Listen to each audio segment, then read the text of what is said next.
భవాబ్ధిమగ్నం దీనం మాం సముద్ధర భవార్ణవాత్ కర్మగ్రాహ గృహీతాంగం దాసోహం తవ శంకర. శౌనకాది మహర్షులందరూ కూడా ఈ విధంగా సూత మహామునిని ప్రశ్నిస్తున్నారు. హే ప్రభు, మూర్తి యందే సర్వత్ర దేవతల పూజ జరుగుతుంది, లింగమునందు కాదు. కానీ భగవంతుడకు శివ పూజ అన్ని చోట్ల మూర్తి యందును లింగమునందు కూడా ఎందుకు చేయబడుతున్నది అని అడుగగా సూత మహాముని చెబుతున్నారు, మునీశ్వరులారా, మీ ఈ ప్రశ్న మిక్కిలి పవిత్రమైనది, అద్భుతమైనది. ఈ విషయమునందు మహాదేవుడే చెప్పుటకు సమర్థుడవును. ఇతరులెవ్వరూ ఎప్పుడు కూడా ఎక్కడ కూడా ఈ విషయమును ప్రస్తావించలేదు. ఈ ప్రశ్నకు సమాధానముగా పరమశివుడు చెప్పిన దానిని, గురుముఖమును నేను విన్నదానిని క్రమముగా మీకు తెలుపుతున్నాను. భగవంతుడైన శివుడు ఒక్కడే బ్రహ్మరూపుడు కనుక నిష్కలుడు, నిరాకారుడు అని చెప్పబడుతున్నది. ఆ స్వామి సాకారుడు కనుక ఆయనను సకలుడు అని కూడా చెబుతారు. కనుక సకలుడు, నిష్కలుడు రెండూ కూడా ఆ యొక్క దేవదేవుడే. పరమశివుడు నిష్కలుడు, నిరాకారుడైన కారణము చేతనే ఆ స్వామి పూజకు ఆధారమైన లింగము కూడా నిరాకారముగానే మనకు ప్రాప్తించినది. అనగా శివలింగము యొక్క నిరాకార రూపమునకు ప్రతీకయగును. ఇదే విధముగా శివుడు సకలుడు లేక సాకారుడు అయిన కారణము చేత ఆ ప్రభువును పూజించుటకు ఆధారమైన విగ్రహము సాకారముగా ప్రాప్తించును. అనగా పరమశివుని ఆకారమైన విగ్రహము ఆయన సాకార స్వరూపమునకు ప్రతీక. సకల అకల రూపములు కలిగిన వాడు కనుకనే ఆ స్వామి బ్రహ్మశబ్దముచే తెలియబడు పరమాత్మ. ప్రజలందరూ లింగమును మూర్తిని రెండిటి అందును ఎల్లవేళలా భగవంతుడగు పరమశివుని పూజిస్తారు. పరమశివునితో వేరైన దేవతలున్నారు, వారు సాక్షాత్తు బ్రహ్మలు కారు. కనుక వారి కొరకు నిరాకార లింగములు ఉపలబ్ధములు కావు. పూర్వము బుద్ధిమంతుడు బ్రహ్మపుత్రుడును అయ్యే సనత్కుమార మహాము ఇదే ప్రశ్నను మందరాచలం నందు నందికేశ్వరుని అడిగాను. సనత్కుమారుల వారు ఈ విధంగా చెబుతున్నారు, స్వామి, శివుడు కాక వేరుగానున్న దేవతలందరినీ పూజించుటకు అన్ని చోట్ల అధిక సంఖ్యలో వేరు ఆకారములే కనిపిస్తున్నవి, వినిపిస్తున్నవి. కేవలము భగవంతుడకు పరమశివుని పూజ యందే లింగము మరియు ఆకారము రెండునూ ఉపయోగములో కనిపిస్తున్నాయి. కళ్యాణప్రదుడవగు నందికేశ్వర, ఈ విషయమునందు తత్వమును నాకు బాగుగా బోధపడినట్లు తెలుపును అని అడుగుగా నందికేశ్వర్ల వారు ఈ విధంగా చెబుతున్నారు, పాపరహితుడవైన బ్రహ్మకుమార, ఇది మిగుల గోపనీయ విషయము. మా వంటి వారెవ్వరూ కూడా దీనికి సమాధానము చెప్పలేరు. శివలింగము సాక్షాత్తు బ్రహ్మకు ప్రతీక. మీరు శివభక్తులు కనుక భగవంతుడకు పరమశివుడు ఈ విషయమున చెప్పిన మాటలను మీకు నివేదిస్తున్నాను. శివభగవానుడు బ్రహ్మస్వరూపుడు, నిష్కలుడు. ఆ స్వామి పూజ కొరకే నిష్కాల లింగము ఉపయోగపడుతుంది. సకల వేదములు కూడా దీనిని వక్కానిస్తున్నాయి. అప్పుడు సనత్కుమారుడు చెప్తున్నారు, భాగ్యశాలి వగు యోగీంద్ర, భగవానుడగు శివుడు మరియు ఇతర దేవతల పూజలందు లింగము మరియు వేరు శివాకారము యొక్క ప్రచార గోప్యమని తెలిపి ఉన్నారు. ఇది యథార్థము. కనుక లింగము, శివాకార మూర్తి మొదలగు వాటి ఉత్పత్తిని గురించిన ఉత్తమ వృత్తాంతమును ఇప్పుడు నేను వినదలుస్తున్నాను. శివలింగము ప్రకటితమైన వృత్తాంతమును నాకు తెలపండి. దీనికి సమాధానముగా నందికేశ్వరుడు భగవంతుడగు పరమశివుని నిష్కల స్వరూపమగు లింగ ఆవిర్భావ ప్రసంగమున వినిపించ ప్రార్థించెను. ఆయన బ్రహ్మ విష్ణువుల వివాదమును, దేవతల వ్యాకులతను, చింతను, దేవతలు దివ్య కైలాస శిఖరమునకు వెళ్ళుటయు, వారు చంద్రశేఖర మహాదేవుని స్తుతించుటయు, దేవతలచే ప్రేరితుడై మహాదేవుడు బ్రహ్మ విష్ణువు యొక్క వివాద స్థలమునకు విచ్చేయుటయు, ఇరువురి మధ్య నిష్కలము, ఆద్యంతరహితము, భయంకరమైన అగ్నిస్తంభ రూపమున ఆ స్వామి ప్రకటితుడవుటయు మొదలగు ప్రాసంగిక గాథలను కూడా చెబుతాను. తదనంతరము శ్రీ బ్రహ్మ విష్ణువుల మధ్య ఇరువురి ద్వారా ఆ జ్యోతిర్మయ స్తంభము యొక్క పొడవు లోతులను గమనించు చేష్ట చేయుట, కౌతకీ పుష్పము యొక్క శాప వరదానము మొదలగు ప్రసంగమును కూడా వినిపిస్తున్నాను అని చెబుతున్నారు. పూర్వం బ్రహ్మ విష్ణువు ఇరువురు కూడా భగవంతుడను శంకరుకు చేతులు జోడించి ప్రణమిల్లారు. ఆ స్వామికి ఇరువైపులా నిశ్శబ్దముగా నిలబడ్డారు. తరువాత వారు అచట సాక్షాత్తు ప్రకటితుడైన మా పూజనీయుడకు మహాదేవునికి ఒక ఉత్తమ ఆసనం అమర్చి పవిత్రమైన పురుష వస్తువులతో ఆ యొక్క స్వామిని పూజించారు. చాలా కాలం వరకు వికృత భావమును పొందనటువంటి సుస్థిరముగా ఉండే వస్తువులను పురుష వస్తువులు అని అంటారు. కొంతకాలము మాత్రమే నిలిచి క్షణభంగురమైన వస్తువులను ప్రాకృత వస్తువులు అని చెబుతారు. ఈ విధములైన వస్తువుల 2 రూపములను కూడా తెలుసుకునవలను. భగవంతుడు శివునికి ఏ పురుష వస్తువులతో వారు పూజించారో ఆ విషయం చెబుతున్నాను. హారములు, మూపురములు, కేయూరములు, కిరీటము, మణులతో శోభాయమైన కుండలములు, యజ్ఞోపవీతము, ఉత్తరీయ వస్త్రము, పుష్పమాల, పట్టు వస్త్రము, హారము, ముద్రిక, పుష్పము, తాంబూలము, కర్పూరము, చందనము, సుగంధ ద్రవ్యము, అనులేపనము, ధూపము, దీపము, తెల్లటి గొడుగు, వ్యజనము, ధ్వజము, విసనకర్ర ఇంకా ఇతరములైన దివ్య కానుకల ద్వారా పూజించారు. ఆ వైభవము వాక్కునకు మనస్సుకు అతీతమైనది. అది కేవలము పశుపతికే యోగ్యమైనది. వాటిని పశువు ఎప్పుడూ కూడా పొందలేడు. వారు ఇరువురు కూడా తమ స్వామి అయిన మహేశ్వరుని పూజించారు. అందరికంటే ముందు బ్రహ్మను, విష్ణువును, పరమాత్మయగు శంకరుని పూజించిరి. భగవానుడకు శివుడు వీటిచే ప్రసన్నుడై అచట భక్తిపూర్వకముగా నమ్రతతో నిలుచుని ఉన్న ఆ యొక్క ఇరువురు దేవతలను చిరునవ్వుతో చూస్తున్నారు. బ్రహ్మ, విష్ణువు ఇరువురు కూడా భగవంతుడనగు శంకరునకు చేతులు జోడించి ప్రణమిల్లారు. ఆ స్వామికి ఇరువైపులా నిశ్శబ్దముగా నిలుచుని ఉన్నారు. వారు చాలా విశేషమైనటువంటి పూజ జరిపి ఉన్నారు. ఆ తర్వాత మహేశ్వరుడు చెబుతున్నారు వారి పూజకి సంతోషించి, పుత్రులారా, నేటి దినము ఒక మహత్తరమైనది. ఈరోజు నేను మీ చేత పూజింపబడి మిక్కుల ప్రసన్నుడనయ్య ఉన్నాను. ఈ కారణము చేత ఈ దినము చాలా పవిత్రమై గొప్ప మాహాత్మ్యమును సంతరించి ఉన్నది. ఈనాటి తిథి శివరాత్రి అను పేరుతో ప్రశస్తిగాంచి నాకు పరమ ప్రియమై ఉన్నది. ఈ సమయంలో నా యొక్క లింగమును పూజించినటువంటి పురుషుడు జగత్తును సృష్టించు, పాలించు మొదలగు కార్యములను కూడా చేయగలడు. శివరాత్రి రోజు రాత్రింబవళ్ళు నిరాహారుడై ఉపవాసముండి జితేంద్రియుడై తన శక్తి కొలది నిశ్చల భావముతో శాస్త్రోక్తముగా నన్ను పూజించిన వాడికి కలుగు ఫలమును వర్ణిస్తాను విను. నిరంతరము 1 సంవత్సరము నన్ను పూజించు వానికి కలిగే ఫలమంతయు కూడా కేవలము శివరాత్రి నాడు నన్ను పూజించిన వానికి ఎప్పటికప్పుడే ఆ ఫలము లభిస్తుంది. పూర్ణచంద్రుడు ఉదయించగా సముద్రము వృద్ధి పొందినట్లు ఈ శివరాత్రి నా ధర్మము వృద్ధి పొందేడి దినము. ఈ తిథియందు నన్ను ప్రతిష్ఠించుట మొదలగు మంగళకరములకు ఉత్సవములు జరగవలను. మొదట నేను జ్యోతిర్మయ స్తంభము నుండి ప్రకటితుడనై అప్పుడు ఆ దినమున మార్గశిర మాస ఆర్ద్ర నక్షత్రముతో కూడి పూర్ణిమ లేక ప్రతిపద అయి ఉండెను. మార్గశిర మాసమునందు ఆర్ద్ర నక్షత్ర సమయమున పార్వతితో కూడిన నన్ను దర్శించినను, లేక నా విగ్రహమును, లేక నా ఆకారమును, లేక నా లింగమును దర్శించిన వాడు నాకు కార్తికేయుని కంటే కూడా మిక్కిలి ప్రియుడు. ఆ శుభదినమును నా దర్శన మాత్రము చేత సంపూర్ణ ఫలమును పొందును. నన్ను దర్శించి నన్ను పూజించినచో లభించు ఫలము వాక్కు ద్వారా వర్ణించగలవి కాదు. అచట నేను లింగ రూపమున ప్రకటితుడనై పెరిగి పెద్దవాడనై ఉన్నాను కనుక ఆ లింగము కారణముగా ఈ భూతలము లింగస్థానము అనే పేరుతో ప్రసిద్ధమైనది. ప్రపంచమునందరి ప్రజలు దీనిని దర్శించి పూజించుటకు అనువుగా ఈ అనాది అనంతమైన జ్యోతిస్తంభము లేక జ్యోతిర్మయ లింగము మిక్కిలి చిన్నదైపోతుంది. ఈ లింగము అన్ని విధములైన భోగములను సులభముగా సమకూరుస్తుంది. భోగానుభవములను మోక్షమును పొందుటకు ఇది ఒకే ఒక సాధనము.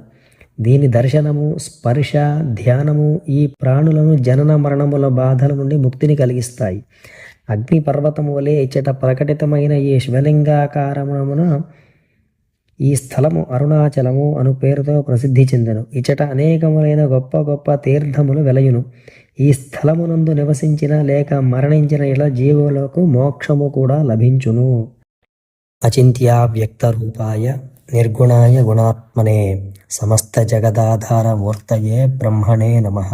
ఏక ఏవ సదా రుద్రో నద్వితీయోస్తి కశ్చన సంసృజ్య విశ్వభువనం గోప్తాంతే సంచుకోచయ. విశ్వతశ్చక్షుదేవాయ ముతాయాం విశ్వతో ముఖః తథైవ విశ్వతో బాహుర్విశ్వతః పాదసంయుతః. చిదానంద ఘనస్వరూపము, పరతమము, పరాత్పర బ్రహ్మము ఉన్నది ఒకడే. అది సర్వథా పూర్ణము, సర్వగతము, అనంతము, సర్వాతీతము, సర్వరూపము, సంపూర్ణ దేశకాలములకు అతీతము. దేశకాలమయము కూడా అదియే. నిత్య నిరాకారము, నిర్గుణము, అలాగే నిత్య సాకారము, సగుణము కూడా అదే. నిజమునకు దాని ఆకృతి పాంచభౌతికమైనది కాదు. గుణములు త్రిగుణ జనితములు కానే కావు. ఇట్టి పరబ్రహ్మము స్వరూపతః కేవలము ఏకమాత్రమవుతూ కూడా అనాది కాలము నుండి వివిధ స్వరూప శోభితము, విభిన్న శక్తి సంపన్నము. అంతేగాక వేరువేరు శక్తి విలసనముతో కూడిన వివిధ ప్రక్రియలలో అలరారుచుండును. నిత్యము ఒకటిగానే ఉంటూ వేరువేరు రూపాలతో వెలసిల్లుచుండేది. అట్టి రూపాలకే శివుడు, విష్ణువు, శక్తి, రాముడు, కృష్ణుడు, గణేశుడు మొదలైన నామములు కలవు. ఈ ఒక్కటి అనాది కాలము నుండి వివిధ రూపములతో అభివ్యక్తమవుచున్నది. ఇట్టి స్వరూపములన్నీ కూడా శాశ్వతముకు అఖండముకు ఆనందమయ బ్రహ్మరూపములే కానీ వేరే కావు. సర్వకాలములలో ఒకే ఒక రుద్రుడు కలడు. రెండవవారు ఎవరూ లేరు. ఆయనయే సకల లోకములను సృష్టించి రక్షించి ప్రళయకాలమునందు సంహరించుచున్నారు. ఈ జగత్తులోని కన్నులు, ముఖములు, చేతులు మరియు కాళ్ళు సర్వము ఆయనకు సంబంధించినవే. అద్వితీయుడకు మహేశ్వరుడు భూలోక స్వర్గలోకమును సృష్టించెను. సకల దేవతలు ఆయన నుండి పుట్టి ఆయనలో లీనమవుతున్నారు. దేవతల్లో మొదటివాడకు హిరణ్యగర్భుని ఆయనే సృష్టించి ఉన్నారు. సర్వజ్ఞుడకు రుద్రుడు సర్వుల కంటే అధికుడని వేదము వర్ణించుచున్నది. చేతన స్వరూపుడు, సర్వము కంటే పెద్దవారు, అవినాశి, అవికారి, ఆదిత్యుని వలె ప్రకాశించువారు, అజ్ఞానమును ప్రకాశింపజేస్తూ దానికి అతీతుడై ఉండేవారు అగు ఆ యొక్క శివప్రభుని నేను తెలుసుకున్నాను. ఈ పరమాత్మ కంటే గొప్పది కానీ తక్కువైనది కానీ మరి ఒకటి లేదు. ఈయన కంటే చిన్నది కానీ పెద్దది కానీ వేరొకటి లేదు. ఈ జగత్తు ఆయనచే వ్యాప్తమై ఉన్నది.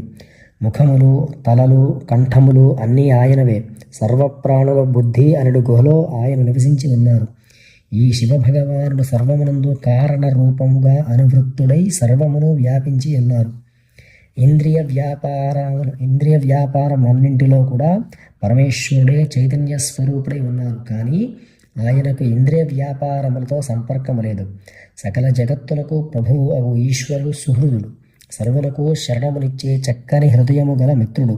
ఆయన కన్నులు లేకుండగానే చూస్తారు, చెవులు లేకుండగానే వింటారు. ఆయన సర్వస్వమును తెలుసుకొనుచున్నారు. కానీ ఆయనను తెలిసిన వాడు లేరు. ఆయన పరమ పురుషుడిని మహర్షులు వర్ణిస్తున్నారు. అవినాశియగు ఈ పరమాత్మ అణువు కంటే కూడా చిన్నవారు, కానీ మిక్కిలి పెద్దవాని కంటే పెద్దవారు. అట్టి మహేశ్వరుడు ఈ ప్రాణుల బుద్ధి అనే గుహలో దాక్కుని ఉన్నారు. సంకల్పములు లేనివాడు, కానీ సంకల్పం రూపములో ప్రకటమయ్యేవారు. అతిశయించిన మహిమ గలవాడు అగు ఆ యొక్క ఈశ్వరుని శరీరములోని ఇంద్రియముల పాఠవము అనే అనుగ్రహము చే తెలుసుకొని మానవుడు శోకము నుండి విముక్తి పొందవలను. ఏ పరమేశ్వరులకు జన్మ లేదని బ్రహ్మవేత్తలు చెబుతున్నారో అట్టి ముసలితనము లేని సనాతనుడు, సర్వమునందు కారణస్వరూపముగా అన్వయించువాడు మన సర్వవ్యాపకుడు పురాణ పురుషుడు అగు పరమేశ్వరుని నేను తెలుసుకొంటిని. గోస్వామి తులసీదాసి గారు తన రామచరిత మానసములో శివను దర్శించి ప్రార్థించిన శ్లోకము.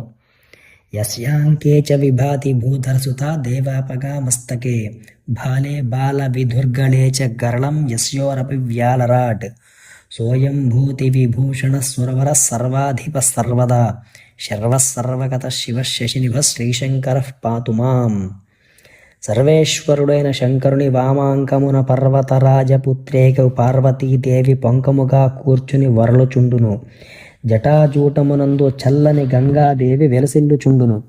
విశాలమైన పాలభాగమునందు నెలవంక నిలువగా గళమునందు గరళము, మెడలో నాగరాజు శోభలొలిగించుచుంటారు. అతడు భస్మ విభూషితుడు, దేవతలలోకెల్లా శ్రేష్ఠుడు, లయకారకుడు, భక్తుల పాపములను రూపుమాపువాడు, సర్వవ్యాపకుడు, కళ్యాణప్రదుడు, మంగళకరుడు, చంద్రుని వలె చల్లనైన తెల్లని కాంతులతో విరాజిల్లుచుండేవాడు. అట్టి పరమేశ్వరుడు ఎల్లప్పుడూ నన్ను రక్షించుచుండుగాక. శంకరుడు భక్తవశంకరుడు, సాంబ సదాశివుడు, నిరాడంబరుడు, దయాసాగరుడు, సర్వమంగళ ప్రియుడు, నిఖిల జగన్మంగళకారకుడు, చారెడన్ని నీళ్లు పోసి చిటికెడంత బూడిద పోసి పిడికెడన్ని మారేడాకులు పెట్టి పూజించి ఒక్కసారి మనసు విప్పి ఓ పరమాత్మ శంకర చంద్రశేఖర శరణాగతార్తిహరణ నిరతము నీవే మాకు దిక్కయ్యా నీలకంధర అని ఎలుగెత్తి పిలిస్తే చాలు పరుగెత్తుకొని వచ్చి తన భక్తుడు కోరిన దానిని కాదు లేదు అనకుండా ఇచ్చేటటువంటి వారు. అందుకే ఆయన భోలాశంకరులు, ఆశుతోషుడు, అని లోకవిఖ్యాతి పొందారు. దిక్కులే వస్త్రములుగా కలిగినవాడవుతూ కూడా భక్తులకు అంతులేని ఐశ్వర్యమును ప్రసాదించేవారు కనుకనే ఆయన దిగ్వసనుడు అని పేరు పొందారు. శ్మశానవాసి అయినప్పటికీ త్రైలోక్యాధిపతిగా పూజింపబడుతుంటారు. యోగి, రాజాధిరాజు, అర్ధనారీశ్వరుడు, సదా కామేశ్వరుడు అయినప్పటికీ కాముని జయించిన 3 కన్నులవారు, జన్మలేనివాడైనను అనేక రూపాలతో అవతరించేవారు, గుణాధ్యక్షుడు, అవ్యక్తుడైనను వ్యక్తావ్యక్త స్వరూపుడు, సర్వకారణ కారణుడు అవుతూ కూడా అకారణుడు, అనంతరత్న రాశులకు అధిపతి అయిన భస్మ విభూషణుడు, అతడే ఈ చరాచర జగత్తునకు సంచాలకుడు, అతడే పరాత్పర శివుడు. ఆపదలు వచ్చి పడినప్పుడు సకల దేవతలు అతని శరణు వేడతారు. బ్రహ్మ విష్ణు మొదలగు దేవతలు సైతము ఘోరమైన తపస్సును సలిపి అతని కృపాపాత్రులవుతారు. అంధక, శుక్ర, దుందుభి, మహిష, త్రిపుర, రావణ, నివాత కవచాది భక్తులు ఎందరెందరికో అఖండముగు ఐశ్వర్యములను ప్రసాదించి తిరిగి వారందరినీ సంహరించిన లయకర్త రుద్రుడు. భీతాబహులైన దేవతలందరూ దీనంగా ప్రార్థించిన వెంటనే ప్రసన్నుడై హాలాహల విషమును అమృతం వలె ఆరగించినవాడు. అందుకొరకే శ్రీశంకర భగవత్పాదుల వారు తమ శివానంద లహరిలో విహరిస్తూ అంటారు: నాలం వా పరమోపకారకమిదం త్వేకం పశూనాం పతే పశ్యన్ కుక్షిగతాన్ చరాచరగణాన్ బాహ్యస్థితాన్ రక్షితుం సర్వామర్త్యఫలాయనౌషధమతి జ్వాలాకరం భీకరం నిక్షిప్తం గరళం గళేన గిళితం నోద్గీర్ణమేవ త్వయా. ఓ భూతపతి, నీవు పరోపకారుడవని చాటి చెప్పుటకు ఈ ఒకే ఒక్క సంఘటన సరిపోతుంది కదా. దేవతలు, రాక్షసులు కలిసి సముద్రమథనము చేయగా అతి భయంకరమైనటువంటి లోకములన్నింటినీ తల్లడిల్లా చేయగల తాపమున కలిగినటువంటి హాలాహలమున విషము పుట్టినది. అప్పుడు దాని తాపమునకు తట్టుకోలేక దేవతలందరూ పలాయనమును చిత్తగించి పరుగున నీ కడకు వచ్చి రక్షింపుమని ప్రార్థించిరి. వారి పలాయన రోగమునకు ఔషధమా అన్నట్లు నీవు ఆ విషమును అమాంతరంగా నూట వేసితివి. ఈ విధముగా బాహ్యముగా ఉన్నటువంటి స్థావర జంగమ గణములు రక్షింపబడ్డావి. కానీ నీ పొట్టలో కూడా భువన వ్రాతము ఉన్నది కదా, అందులోనూ చరాచర గణమున్నది కదా. మరి ఆ జగత్తును రక్షించుట ఎట్లన్ని కాబోలు. నీవు ఆ యొక్క హలాహల విషమును ఉదర్ములోనికి పోవునట్లు మృంగకుండా కంఠసీమలోనే లేపి ఉంచావు. అటు మింగక ఇటు కక్కక గొంతునందు నిలుపుటచే నీ కుత్తుక నల్లబడిపోయినది. స్వచ్ఛమైన తెల్లని రంగు గల నీ శరీరమునందు అదొక కళంకముగా చేరిపోయినది. అయితే వికారోపి శ్లాఘ్యో భువన భయభంగ వ్యసనినః అని పుష్పదంతాచార్యులు పేర్కొన్నట్లుగా నైల్యము కూడా నీకు శోభావహమే కదా. లోభముల భయమును, లోకముల భయమును తొలగించుటలో ఆసక్తి గల నీకు వికారము, కళంకము కూడా శ్లాఘనీయమే అయినది కదా. నీకు కలిగిన నష్టము నీవు ఏమాత్రము లెక్కింపక బాహ్యాంతర ప్రాణికోటికి రక్షించుటకే దీక్షా కంకణము కట్టుకున్న నీ పరోపకార పరాయణత్వమును చాటుటకు ఈ సంఘటన ఒక్కటే చాలును పరమేశ్వర. అందుకే ఆనాటి నుండి లోకంలో గరళకంఠుడు, నీలకంఠుడు అని మరో 2 పేర్లు శివనామావళిలో చేరి ప్రశస్తములైనవి. అంతేకాదు సూర్యచంద్ర అగ్నులు అతని నేత్రములు, శిరస్సు స్వర్గము, ఆకాశము నాభి, దిక్కులే చెవులు. అతని ముఖము నుండి బ్రహ్మ మరియు బ్రాహ్మణులు ఉద్భవించారు. ఇంద్రుడు, విష్ణువు మరియు క్షత్రియులు అతని బాహువుల యందు ఉత్పన్నమైనారు. ఆయన ఊరువుల నుండి వైశ్యులు, పాదముల నుండి శూద్రులు జన్మించారని శృతి వర్ణించుచున్నది. అనేక దేవతలు, సిద్ధులు, గంధర్వులు, యక్షులు, కిన్నరులు, మనుష్యులు, రాక్షసులు మొదలగు వారెందరో అతని అద్భుతమగు కృపకు పాత్రులై అనంత ఐశ్వర్యమునకు అధిపతులై ఉన్నారు. ఇంకనూ తన యొక్క జ్ఞానము, తపస్సు, ఐశ్వర్యము, విభూతి, లీలాదుల చేత జగత్ కళ్యాణమునందే నిరంతరము నిమగ్నుడైన వాడు పరమశివుడు. అతనితో సరిసమానుడైన దాత లేరు, వేరొక తపస్సు లేరు, జ్ఞాని లేరు, త్యాగి లేరు, వక్త లేరు, ఉపదేష్ట లేరు, ఐశ్వర్యశాలి లేరు. ఐశ్వర్యం ఈశ్వరాదిచ్చేత్ అన్నట్లు సర్వదా సకల వస్తు సముదాయంతో పరిపూర్ణుడు, స్వాత్మారాముడు, పూర్ణకాముడు, ఆయన నిత్య జప నివాస లీలా భూమియగు కైలాసలోక సౌందర్యమును గూర్చి వర్ణించి అటు ఆదిశేషుడు, ఇటు శారదామాత వంటి వారందరూ కూడా అలసిపోతారు.